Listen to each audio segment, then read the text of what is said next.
Welcome to the deep dive. Today we're looking at something really interesting. That whole idea of getting the best of both worlds in your next family car. You mean like electric power for the school run, but still having petrol for the long haul? Exactly that. You get the clean, quiet efficiency day to day, nipping around town. But then, crucially, you've got that petrol engine reassurance for the big family road trips. No range anxiety. Sounds pretty ideal on paper, doesn't it? It really does. Okay, so let's unpack this. Today we're diving into the world of plug-in hybrid SUVs. PHEVs, as they're usually called. We've gone through a whole stack of sources, detailed car reviews, market analysis, you name it, to pull out the key insights for you. Our mission today, well, first, we're pitting three popular family PHEVs against each other. Head-to-head, we've got the BYD CLU DMI, the Omoda 9, and the Volkswagen Terran. But then, and this is important, we're going to zoom out, way out. We need to understand the huge shifts happening in the global EV market, particularly what's going on in China. What does all this mean for the big, established car makers? And maybe more importantly, what does it mean for you if you're thinking about your next family car? It sounds like quite a journey, and honestly, probably a few surprises along the way. A really crucial look at where things are heading. Are you ready to dive in with us? Absolutely. Let's get started with the contenders, these three PHEV SUVs.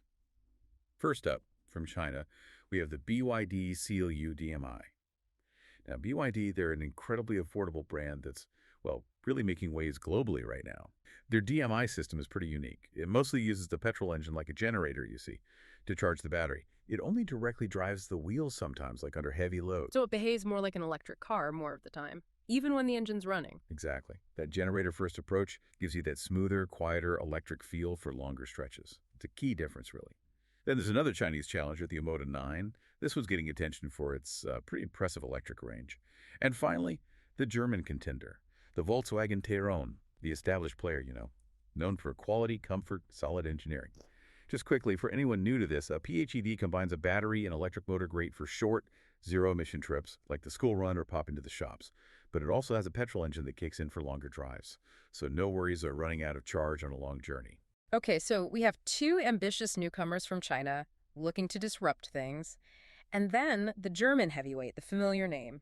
Three very different approaches to the family plug-in hybrid. It's quite a lineup, isn't it? What jumps out at you first? It really is a fascinating mix. And yeah, what immediately leaps out from the reviews is the price, especially from the new players. Let's look at the BYD CLU DMI.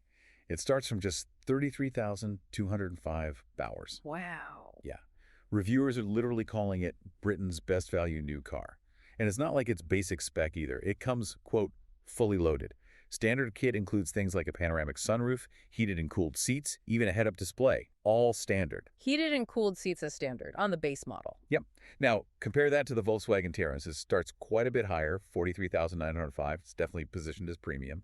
Delivers on that VW quality and space promise. But, well, that's a 10,000-pound difference over the BYD. That's significant. 10,000 pounds. It is. And the Omoda 9.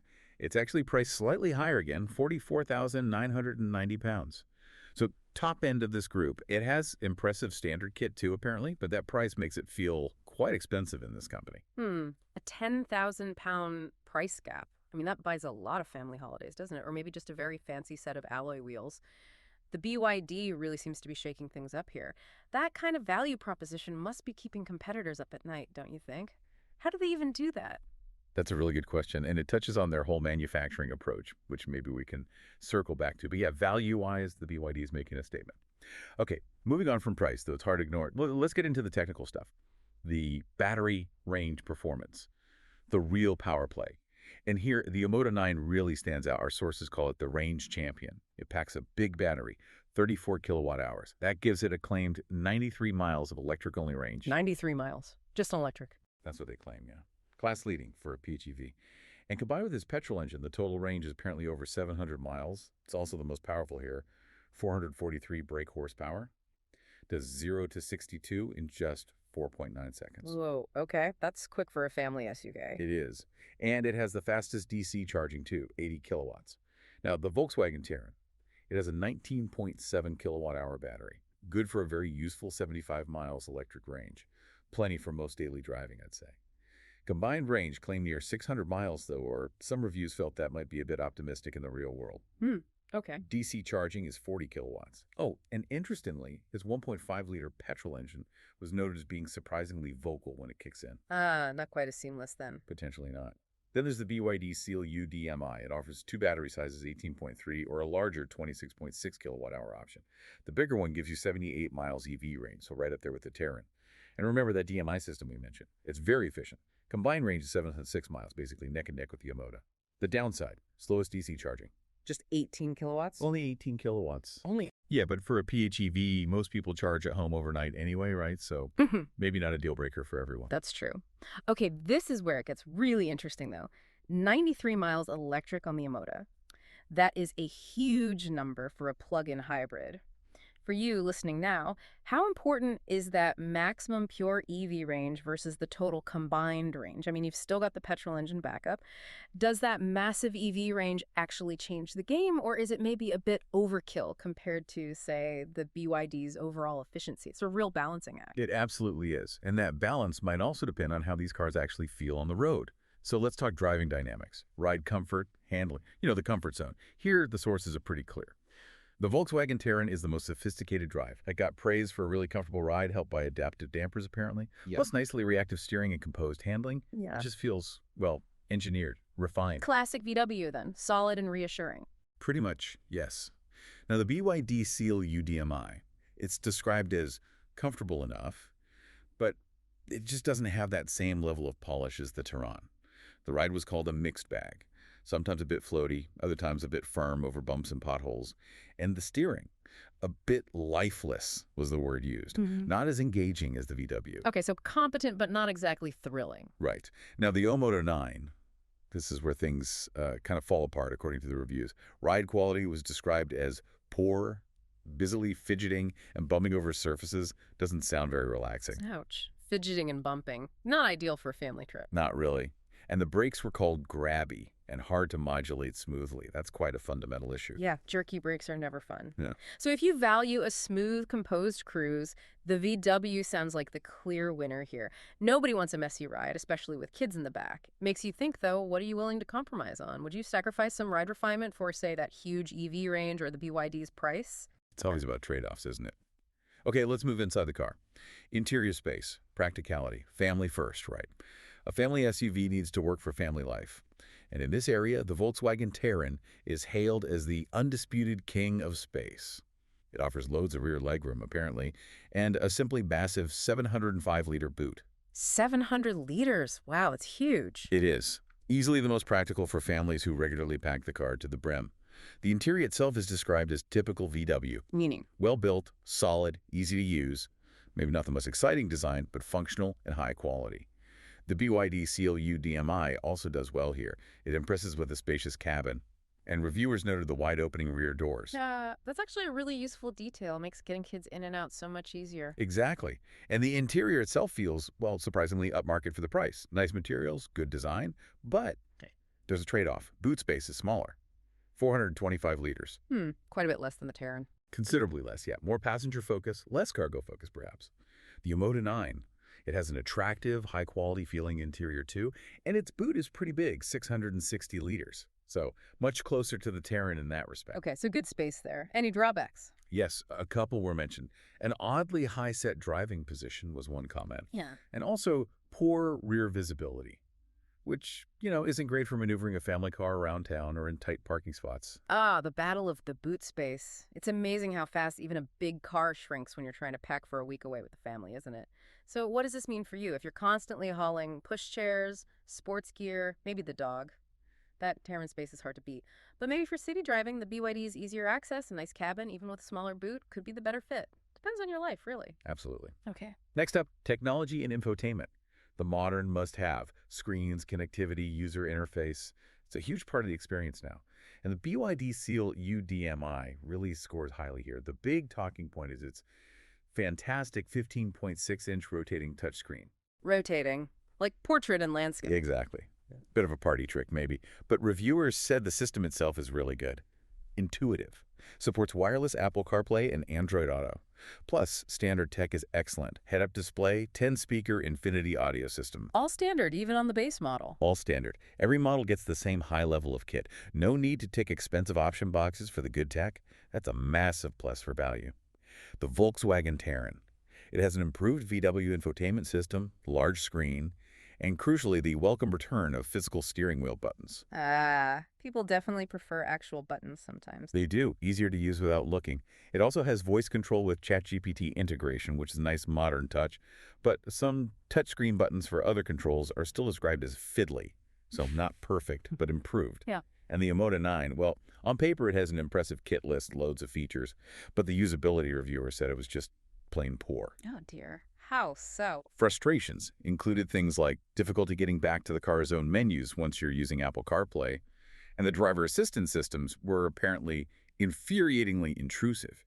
Just near constant binging and bonging of warnings. Yikes. That sounds incredibly annoying. Like a recipe for a headache on a long journey, and maybe even distracting. Exactly. It really undermines the premium feel they seem to be going for elsewhere. So a rotating screen is cool, definitely a conversation starter, but constant alerts.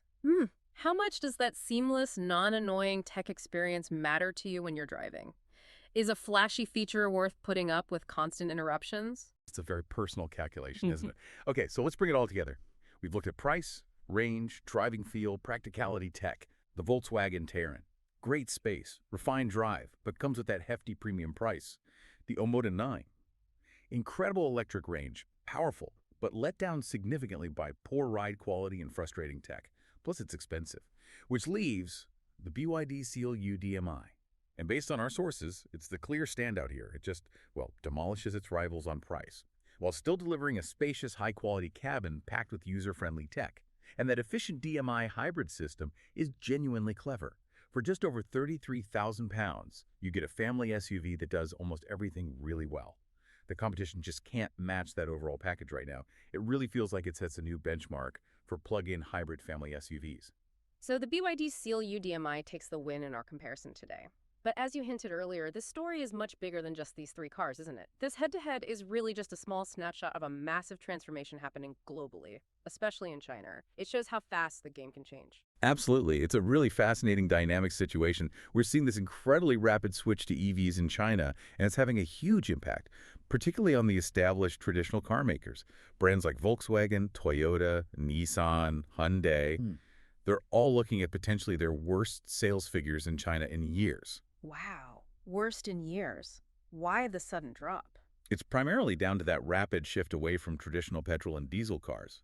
ICE EVs. Take VW, for example. Their overall sales in China fell dramatically, from around 4.1 million cars just a few years ago, down to 2.9 million. That's a massive hit. So it's not just a small dip. What are Chinese buyers actually looking for now that's causing such a major shift away from these big, familiar brands? That's the crucial point. Our sources say Chinese consumers really care about in-car technology and software, like really care. And that's an area where traditional brands, including VW, have openly struggled. Some of their software issues even became internet memes in China. Oh dear, memes about your software is never a good sign. Not really. And Chinese buyers also seem to value affordable, future-packed cars over perhaps the historical prestige of some legacy brands. This shift in what consumers want has just opened the door wide for Chinese brands like BYD.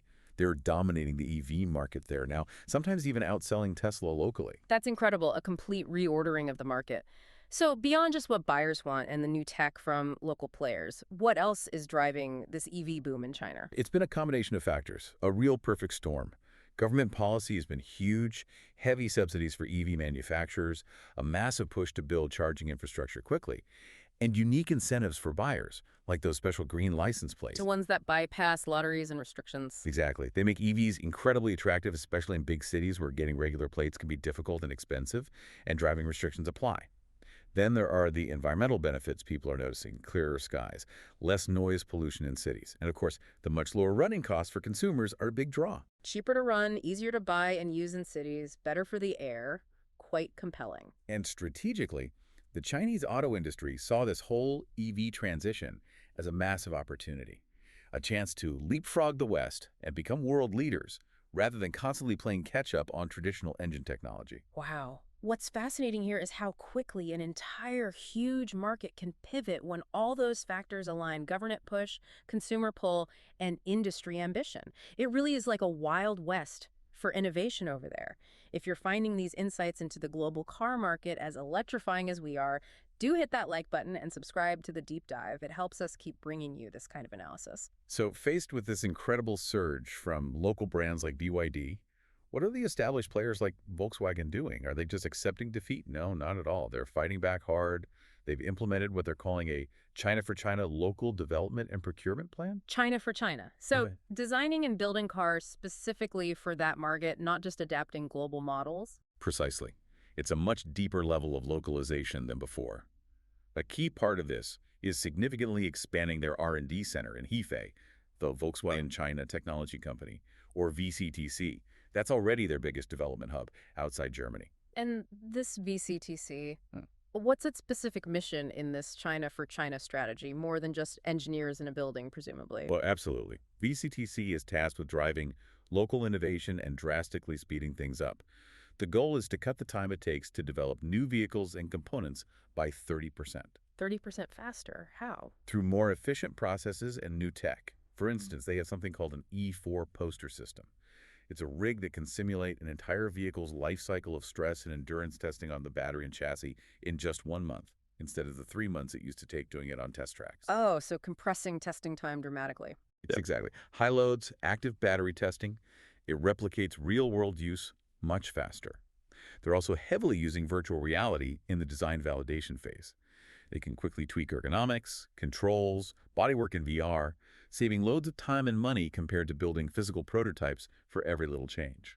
Smart. Using tech to accelerate development. What about the cars themselves? Well, they're developing a brand new electric platform specifically for the entry-level Chinese market. It's derived from their existing MEB platform that's the base for the ID.3, ID.4, etc., but tailored for Chinese tastes and cost structures.